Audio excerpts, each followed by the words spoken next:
হৈছে সৰ্বোচ্চ অৱসৰৰ পাছত কোনো চুক্তি গ্ৰহণ কৰা নহ'ব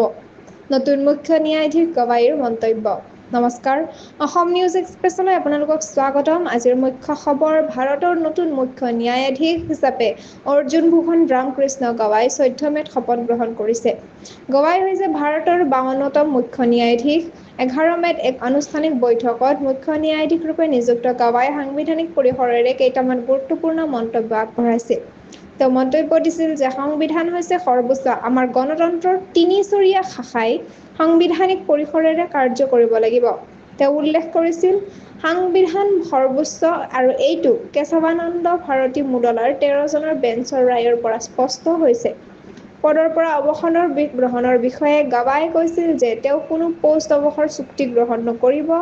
তেওঁ কোৱা যে তেওঁৰ অৱসৰ 23 নৱেম্বৰ 2025 তাৰিখে হ'ব এপ্ৰিল 22 তাৰিখে পেহেলগামৰ সন্ত্ৰাসী আক্ৰমণৰ পিছত বিষয়ে গৱাই স্মৰণ কৰিছিল যে তেওঁ মুখ্য ন্যায়াধীশ সঞ্জীৱ খান্নাৰ পৰা পৰিপূৰ্ণ কোৰ্ট মিটিং আহ্বান কৰিবলৈ আবেদন কৰিছিল তেওঁ কোৱা মতে আমিও দেশৰ নাগৰিক হিচাপে চিন্তা কৰোঁ আৰু এনে ঘটনাৰ পৰা প্ৰভাৱিত হৈছোঁ সৰ্বোচ্চ ন্যায়ালয়ে এই ঘটনাৰ পৰা পৃথক থাকিব নোৱাৰে গৱাইৰ মন্তব্য আছিল আদালতত মহিলাৰ সংখ্যা বৃদ্ধি কৰা উচিত আৰু তলৰ বৰ্গৰ লোকৰ প্ৰতিনিধিত্ব নিশ্চিত কৰিব লাগিব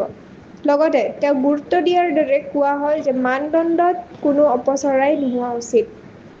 পৰিসৰৰ বিষয়ে গৱাই আলোচনা কৰি কৈছিল যে পেণ্ডেন্সি হৈছে এক গুৰুত্বপূৰ্ণ সমস্যা আৰু তেওঁ চেষ্টা কৰিব যাতে দীৰ্ঘ পৰিসৰেৰে এই সমস্যা সমাধান হয় অধিক জানিবলৈ সংযুক্ত হৈ থাকক অসম নিউজ এক্সপ্ৰেছ চেনেলটোৰ লগত চেনেলটো লাইক কমেণ্ট শ্বেয়াৰ ছাবস্ক্ৰাইব কৰিবলৈ নাপাহৰিব লগতে কাষতে থকা বেল আইকনটো দবাবলৈ নাপাহৰিব ধন্যবাদ